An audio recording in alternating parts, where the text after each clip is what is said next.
Welcome back, I'm Tedward, and today, thanks to Acton Auto Boutique in Acton, Massachusetts, we're doing a nostalgia drive in this 2004 Mercedes Benz S430, back in a time when designations of models actually meant something, because this has a 4.3 liter V8. Naturally aspirated, no turbos here, although in the W220 generation, we did get a V12 twin turbo. The S65 gave us some really interesting things to play with back then, but this is probably not what your grandfather was driving, and it certainly wasn't what my grandfather was driving, but I know a lot of people, if you've got those Florida grandparents, probably spent a lot of time in the back seat of one of these W220s.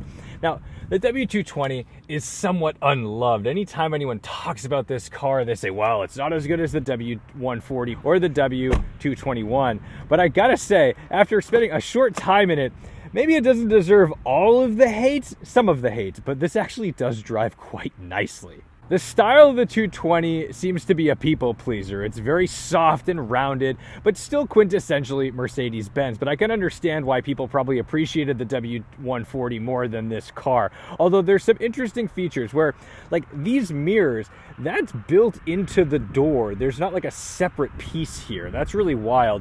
And unfortunately, we don't get the single mono wiper, but that's okay. We'll forgive it because we get 3 sets of windshield washer fluid sprayers. And then along the roof line, all the soft lines you can imagine. But let's take a look under the hood.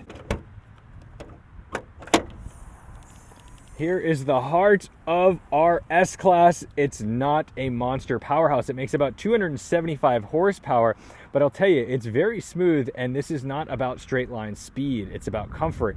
And then you'll notice we have the air suspension. This had, I believe, the first full airmatic suspension in the S-Class, much to the chagrin of long-term owners. This can be a huge pain in the butt, but this has the Arnaud upgrade. These are all new and replaced, which I'm quite excited to be able to experience. But aside from the fact that we get this complicated air suspension, we also have lots of sidewall. We're on 17-inch wheels with 225 square setup. This is pretty great because that absorbs a lot of the crummy roads out here in New England, and we don't have to solely rely on that air suspension to take it all away from us. Now, this rear door, quite long, and this is super comfortable as a passenger. I have a ton of legroom back here. This is the jam. This is how you want to spend your time if you're a passenger.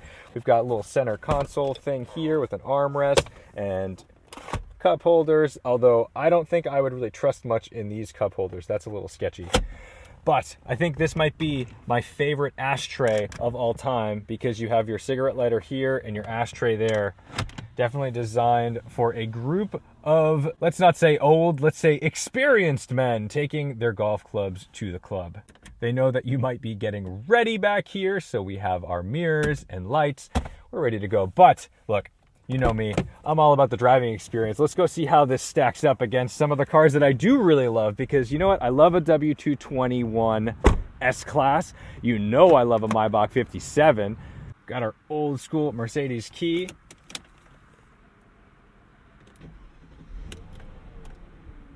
Jumps right to life. Get these windows up. Oh, and of course, double pane glass for added insulation. Now, I do feel like I'm sat a little bit high in this car. I don't think I can go any lower. That's all I've got. This center console has 2 parts to it, so you get this little guy here and then a deeper pocket. But the strangest cup holder right here, well, I gotta help it a little bit. But yeah, there's your cup holder. Kind of an interesting design. I guess this was back when Mercedes was probably trying to figure out, like, well, Americans like cup holders. We're going to have to start figuring out how to put them in cars, and just made them, like, overtly complex. Let's throw it in drive. Let's see how she runs.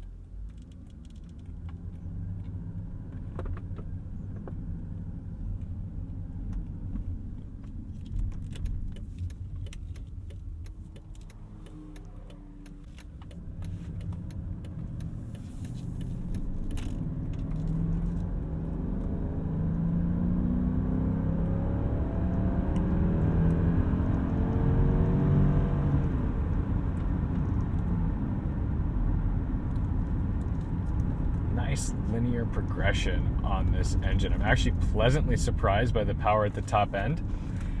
Plenty of low end torque, but what's nice is that I'm not fighting for that power. I just gotta stay in the throttle and it just comes to me. Now we've got this 5-speed automatic, long gearing, so you are gonna use that power band for quite a long time.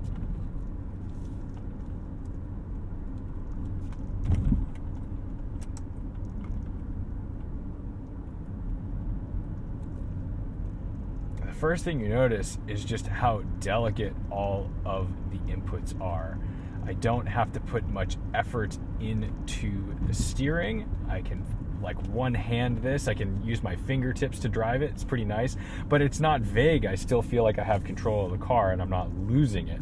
And then the suspension, my goodness, this is pretty good. Even for 2022, this feels really nice. This is supple and it's absorbing all of the things. Not so certain how it's going to handle in a corner. And I think that's the magic of modern day luxury cars, is that they've managed to find a way to have this incredible ride quality while also making them like complete stunners in a corner.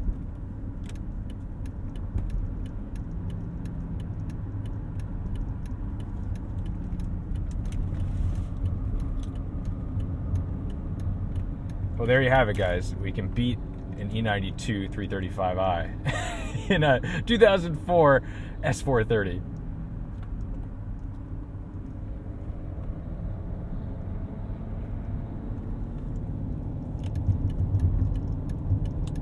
This is where the car is at home for sure.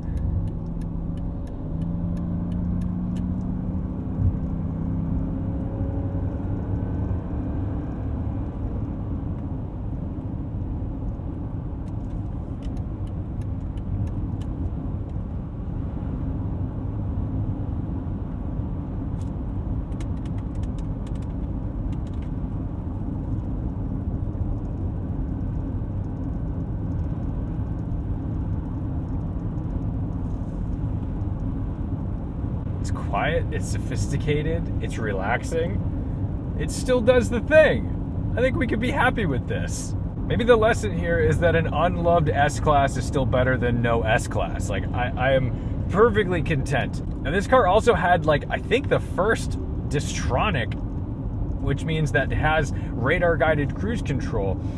That was probably a pretty expensive and hot thing to do at the time. That would have been a big deal. That would have been like self-driving in 2004. I can't imagine having this tech, but you probably would have been a hotshot if you did have it. Now, I always hated the placement of the Distronic switch because I felt like it was where I wanted my blinker. So oftentimes I find myself aiming for the Distronic thing, the cruise control, instead of my blinker, but that's a me problem. We can solve that later.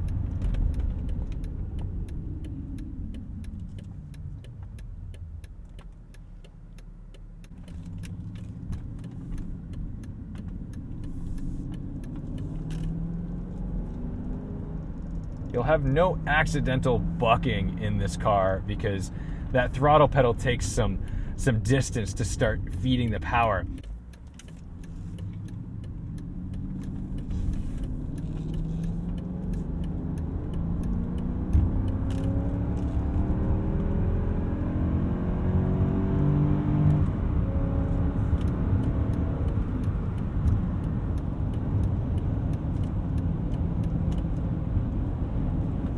Now, if I'm not mistaken, these start out in second gear, so that's probably why it seems like such a long run through that rev range going from a stop. That's all in the name of comfort and potentially fuel economy. I'm not sure that really was on their minds at the time. Visibility out of this thing is fantastic. Back in the day, my shoulders are well above this door line. That's not something that you really get anymore due to safety regulations. Thankfully, I would like to live. That's always a good thing. But because you're kind of sat up in the cabin and there's all this glass, your 80-year-old grandfather would probably not run into traffic. And if he did, it's a safe chassis. You're going to be, they'll be fine. Not sure I'm wanting for more power. This is fine. It is an all-wheel drive system. We're in a 4MATIC version of the vehicle. So, there's going to be powertrain losses from that 275 horsepower that you're getting. But, you know, if you're not afraid of digging into that pedal a bit, like, it still has plenty. And the goal of this car, unlike today where everything needs to be a 0 to 60 in 4 seconds or less monster, I mean, this is designed to just be a limousine, and it's doing that really nicely.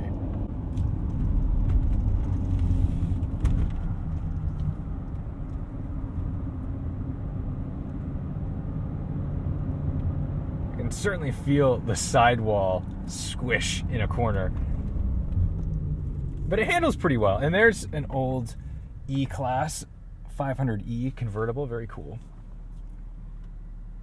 It's weird that in 2022, this doesn't feel like a particularly large car to me anymore. Like, especially width-wise, this doesn't feel like I'm in a giant S-Class. That's kind of nice, and it actually makes it really approachable. So if you did have a tolerance for maintenance and you wanted to have an older car that was a little nostalgic, this would make a really solid daily driver as far as the driving experience goes. Like, I'm quite relaxed. Maybe you're not ready for that electric car experience because you want to reduce anxiety, but you don't want to deal with batteries and motors and charging yet. Maybe this is the bizarro enthusiast solution to not having to buy a Tesla. Maybe you could buy yourself an S430 and just waft along quietly. What's great too about these old cars is that, yes, they've got V8s, they've got, 4.3 liter V8s, but that V8 isn't designed to be some crazy performer. It's designed to kind of disappear inside the car. The same way, like in a Rolls Royce or a Bentley, that power plant just kind of disappears around you. It's quiet. A V12 Rolls Royce is not out there to rev loudly and excite you at the top of the rev range. It's just there to provide the torque necessary to get you to your destination swiftly. That being said, if you bought this and straight piped it, would not blame you one bit.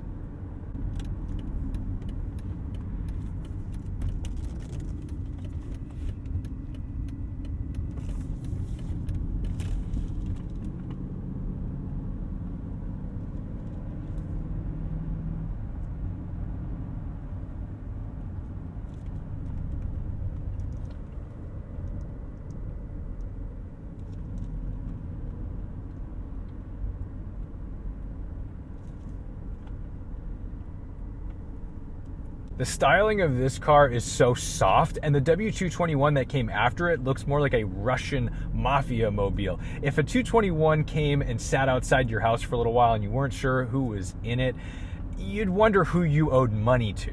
Whereas in this car, it looks like you just landed in Fort Lauderdale and your grandpa is waiting for you, and he's going to take you on a terrifying journey back to the condo because he's probably blind and not a great driver, but at least you're in an S-Class and you probably won't die in it.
What I'm finding particularly nice about the handling of this car is that while it's soft, it's not floaty and vague. I still do feel like I'm connected to the vehicle, and that's always a tricky balance of making something that's luxurious but doesn't disappear, doesn't make you question where you're placing the car. Everything's really solid on it. And my high praises for this car might be somewhat invalid because I'm not living with it, I'm not maintaining it, I'm not dealing with W220 problems. But I gotta say, like, just as a driver, I'm not disappointed. I'm actually enjoying myself. And I could absolutely see why somebody who's got some nostalgia for this generation of S-Class might pick one up, might daily drive this thing, because it's actually really lovely to drive. And as long as you probably keep the salt off of it, maintain that suspension properly, who knows, maybe this is like a good runabout for you. Despite being like the technological marvel that it would have been in 2004, it's very simple now. You know, I've got HVAC controls, I've got my radio, I've got a very simple automatic transmission. There's nothing in here to particularly write home about other than a couple little quirky things like cup holders and the double pane glass and some things like that. But it's not a disappointing place to be. In fact, you know, I've driven a lot of miles. I had a Maybach 57 for like a month. That's a W240 chassis, mostly based on the W140, but then it took a lot of cues from this, actually. And that car, it felt a little more like I was following it. You know, you felt like you were a little behind the car while you were driving it. It felt like they put that luxury ahead of the driver. Whereas in this car, I do feel like the driving experience was valued. I think I always had a bad taste in my mouth with these cars because I always just saw them sagging on the ground in someone's, front yard. They lost a ton of value, they weren't that impressive, and people just let them rot and die. But this one at 90,000 miles, having been apparently taken care of very well and important things replaced, is pretty nice to drive. I feel afraid to say this. I feel like everyone's going to be very upset with me that I'm like enjoying driving this car, but I think it's really relaxing. I would like to spend lots of time on the highway in this thing, just sitting at 80 miles per hour, munching miles. And I wouldn't feel bad about it because you stack 400,000 miles on this thing and it wouldn't matter. So here's my bizarre salute to the most unloved S-Class. This is cool. I'm kind of having a good time driving it. And sometimes, guys, sometimes it just takes a lot of years for something to be entertaining again. Are there better cars? Of course there's better cars. But like, I'm having a lovely drive right now. There are things that I would change 100%. And who knows what goes into keeping this thing running for years on end. But in this moment right now, I'm having fun. So thank you to Acton Auto Boutique for tossing me the keys to this like very, I don't even think it's beige, but like in my brain it's beige, it's champagne, it's not. S430 4MATIC. Thank you guys for watching, liking, commenting, and subscribing. Don't forget to respect the drive, no matter what you're driving. If it's an Ariel Atom or your grandpa's S-Class, just enjoy it, find the charm, and who knows, maybe something that you judged in the past is a little different now with fresh eyes. Don't forget to respect the drive, and I'll see you in the next one.